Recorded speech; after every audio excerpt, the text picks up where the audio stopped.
when I review a manga, I know exactly how I want to start it off, how I want to get into it, and what things I want to point out and what things I kind of want to criticize.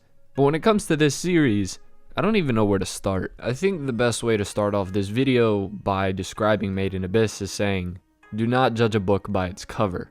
And I know that's kind of thrown around with a lot of things, but no, this applies on multiple levels when it comes to Made in Abyss. It's one of those things that despite the cute lolly aesthetic that it does have, it oftentimes can be even darker than some seinen, which is ridiculous. It draws you in with the whole childish, innocent look, and then some brutal things end up happening. Now, I won't specifically say what, again, because I don't want to spoil anything, but this is a story that if you aren't battle-hardened and somewhat desensitized to certain topics, this might break you. So if you've read Berserk, you'll probably be alright. Made in Abyss is also an extremely fun and easy read. It's not convoluted, it's easy to follow, and the world building within Made in Abyss is amazing. It's one of the best creativity I've seen within a manga, and again, the whole aesthetic is extremely unique. However, I do have one issue with it, and I think the best way to describe it is at times there is nudity, although not extreme nudity. It was kind of like those moments, if y'all remember in the original Dragon Ball, when you would see Goku with his pants down and he'd be peeing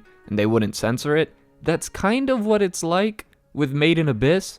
However, it feels a little odd because it's like, these are like lolly characters, and so whenever there's nudity, and in fact a little more nudity than there should be with some of the female characters, you kind of feel, I don't know what the word is, it's offsetting. Now, I'm not somebody who's big on censorship or anything like that, but even like with Berserk, there are times where it's like, okay, we don't need to see this, you know what I'm saying? So because of that, it might be something that when you pick it up and read it, you're gonna be like me and be like, oh, okay, I didn't need to, why?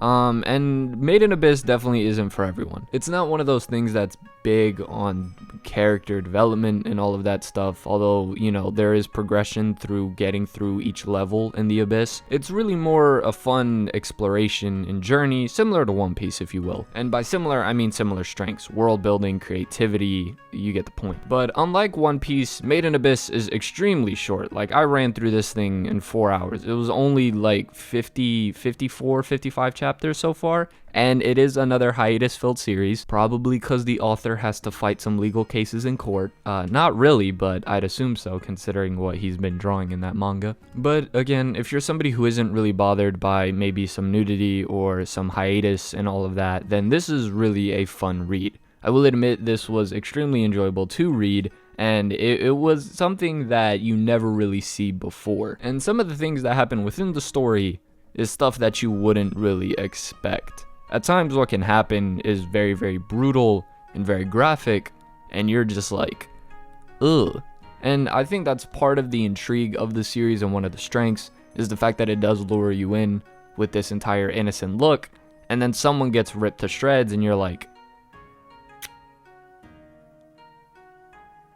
well, okay then. Now, I heard there's an anime adaptation to this, and along with, Demon Slayer and JoJo's and Attack on Titan, I've been told the anime is better than the manga for a series like this. So if you're somebody who prefers watching an anime, I can definitely see an anime working better for a manga like this. So if you are somebody who does prefer watching an anime over reading a manga, I guess I'd recommend it. I haven't seen it, but I've been told it's good. But for me personally, somebody who kind of reviews mangas for a job, or reviews series for a job, it's much easier being able to read things at my own pace. And so Made in Abyss is really good. However, it's not anything that I would put in my top 10, and I don't want to say that it's because it's too short, but a lot of the other series that I have above it kind of share similar strengths to Made in Abyss and yet do it better, if that makes sense. It's something that would definitely be in my top 20, top 15, but it doesn't knock anything out of my top 10. Again, it is a really enjoyable and great read. However, it's not something that I would put in my top 10. However, I can see why it is in most people's top 10. So yeah, I enjoyed it, and it definitely has quality, extremely good series.